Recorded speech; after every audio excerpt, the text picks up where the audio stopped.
السلام علیکم عزیز طلباء و طالبات، امید ہے کہ آپ سب خیریت سے ہوں گے۔ عزیز طلباء، آج ہم مکتوب نگاری پڑھیں گے۔ ہم روزانہ اپنے دوست، احباب، رشتہ داروں، سرکاری اور غیر سرکاری افسران وغیرہ سے حسب خواہش اور ضرورت بات چیت کرتے ہیں۔ اگر یہی لوگ ہم سے دور ہوں تو ہم اپنی باتیں انہیں کاغذ پر لکھ کر بھیج دیتے ہیں۔ اسی طرح اپنی گفتگو اور بات چیت کو لکھ کر بھیجنا خطوط نویسی یا مکتوب نویسی کہلاتا ہے۔ خط کو نصف ملاقات بھی کہتے ہیں، کیونکہ وہ باتیں جو ہم آمنے سامنے نہیں کر سکتے وہ خط کے ذریعے کی جا سکتی ہیں۔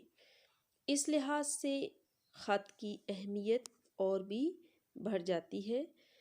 خطوط نویسی کی 3 اقسام ہیں۔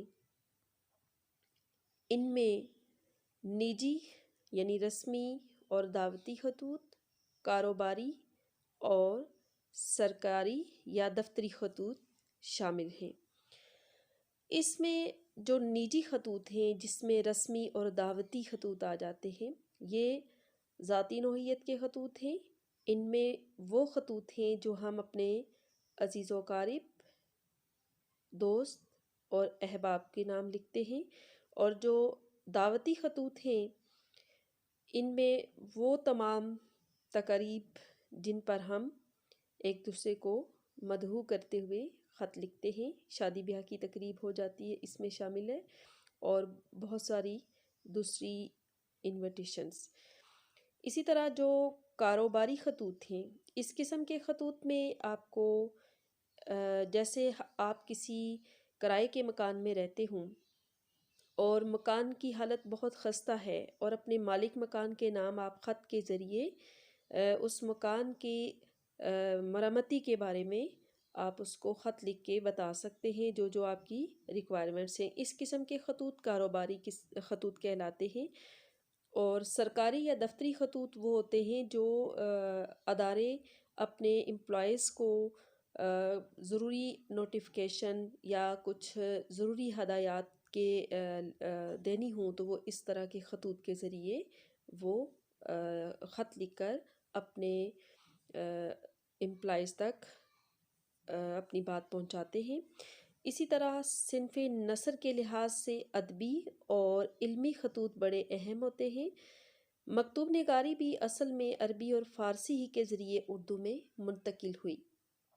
اردو کے ابتدائی دور کی خطوط نویسی کے دور پر اگر نظر ڈالیں تو پتہ چلتا ہے کہ اردو کس قدر پرتکلف عبارت، لمبے چوڑے القابات، بناوٹی اور ثقیل الفاظ سے مزین تھی۔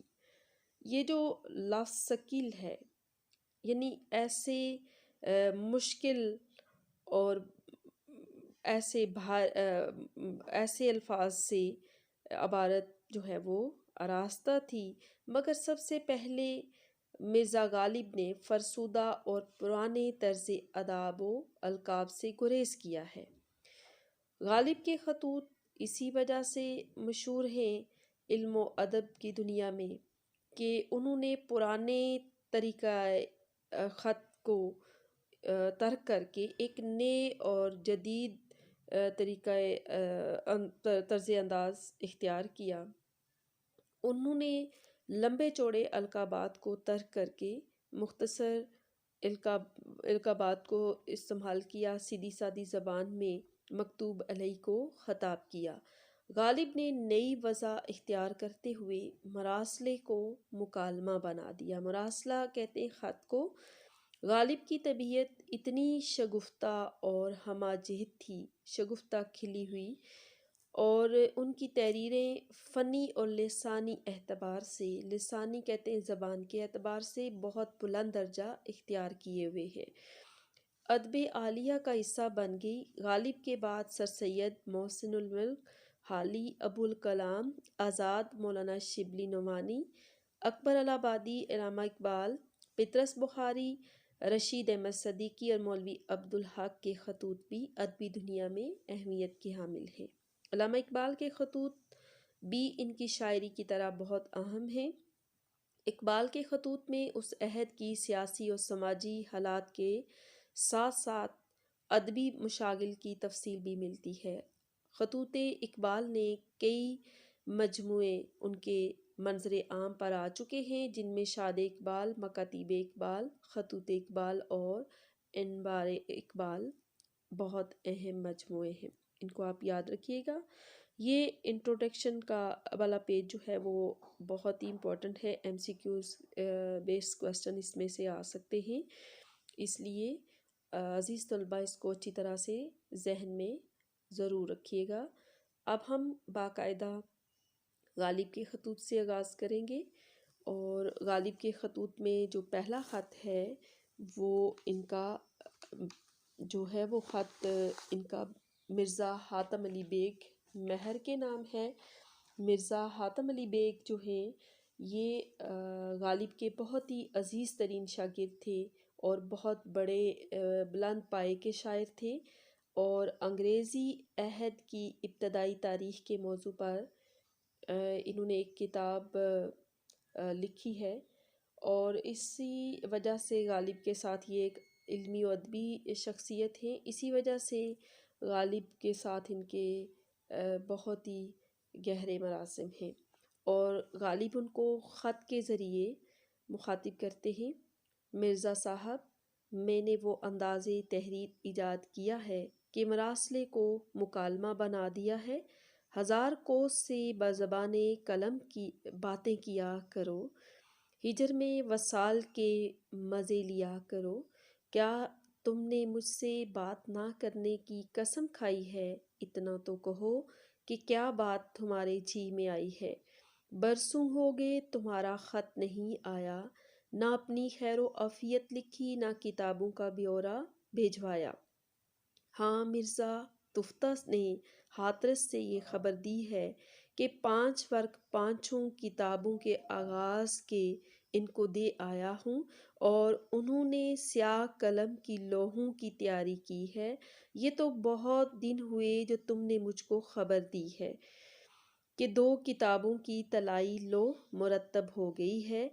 پھر اب ان 2 کتابوں کی جلدیں بن جانے کی کیا خبر ہے، اور ان 5 کتابوں کے تیار ہونے میں درنگ کس قدر ہے؟ درنگ کہتے ہیں تاخیر کو، یعنی دیر کو۔ اب یہاں پہلے حصے میں غالب اپنے خط لکھنے کے انداز کے بارے میں مرزا حاتم علی بیگ مہر کو خط کے ذریعے آگاہ کر رہے ہیں کہ میں نے اپنے خط کا انداز بدل دیا ہے اور ایک نیا طریقہ ایجاد کیا ہے کہ مراسلے کو مکالمہ بنا دیا ہے۔ یہ مراسلہ خط کو کہتے ہیں، اور 1000 کوس سے، 1000 کوس یعنی 1 کوس میں 2 میل ہوتے ہیں، اور یہ 2000 میل کے برابر کا فاصلہ ہے۔ کہتے ہیں کہ 2000 میل کے فاصلے پر بیٹھ کر بھی آپ قلم کے ذریعے باتیں کر سکتے ہو، اور ہجر میں وصال کے مزے لیا کرو، یعنی جدائی میں ملاقات کے مزے لے سکتے ہو۔ کیا تم نے مجھ سے بات نہ کرنے کی قسم کھائی ہے؟ یعنی پہلے حصے میں ایک تو وہ اپنے خط کے نئے طریقے سے آگاہ کر رہے ہیں، اور دوسرا وہ یہ بتا رہے ہیں کہ آپ ایک لمبے عرصے سے تم نے کوئی مجھ سے بات چیت نہیں کی، کوئی اپنی خیریت کی اطلاع نہیں بتائی، تو کیا تم نے مجھ سے بات نہ کرنے کی قسم کھا رکھی ہے؟ اتنا تو بتاؤ کہ تمہارے دل میں ایسی کیا بات ہے کہ تمہاری طرف سے کوئی خیریت نامہ نہیں آیا، اور نہ ہی تم نے کتابوں کے بارے میں کوئی اطلاع دی ہے۔ کتابوں کا بیورا، یعنی بیورا کہتے ہیں خبر یا اطلاع کو۔ تو مرزا تفتہ نے ہاتھرس ایک ریاست کا نام ہے، ہندوستان کی ریاست کا نام ہے، اور مرزا تفتہ کا پورا نام منشی ہرگوپال تفتہ ہے، اور یہ غالب کے بہت ہی عزیز ان کے شاگرد تھے اور دوست بھی تھے۔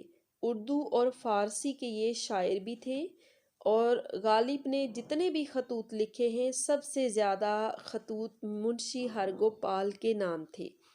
تو کہتے ہیں کہ ہاتھرس ہندوستان کی ایک ریاست کا نام ہے، جہاں سے وہ ان کو یہ خبر انہوں نے دی کہ 5 ورق 5 کتابوں کے آغاز کے ان کو دے آیا ہوں، یعنی میں 5 کتابوں کو کیونکہ یہ کتابیں لکھتے اور ان کی شاہد کے لیے، اصلاح کے لیے، وہ کہتے ہیں کہ 5 کتابوں کے آغاز کے جو ورق تھے وہ لکھنے کے لیے ان کو دے کر آیا ہوں، اور سیاہ قلم کی لوحوں کی تیاری کی ہے۔ سیاہ قلم کی لوحوں سے مراد کالے رنگ کی لکھائی، اور لوح کہتے ہیں تختی کو، کہتے ہیں کہ سنہری کالے رنگ کی تختی کی تیاری کر کے ان کو دے کر آ گیا ہوں۔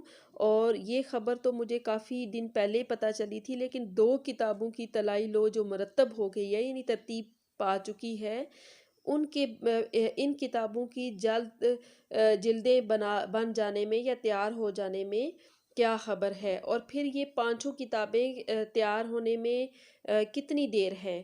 متمم مطبع کا خط پرسوں آیا تھا۔ متمم مطبع کا مطلب ہے اہتمام کرنے والا، یعنی منتظم جو ہے، انتظام چلانے والا، چھاپہ خانے کا۔ مطبع کا مطلب ہے چھاپے خانے کا جو انتظامی آلہ تھا، اس کا خط پرسوں آیا تھا، اور وہ لکھتا ہے کہ تمہاری 40 کتابیں بعد منہائی لینے کے۔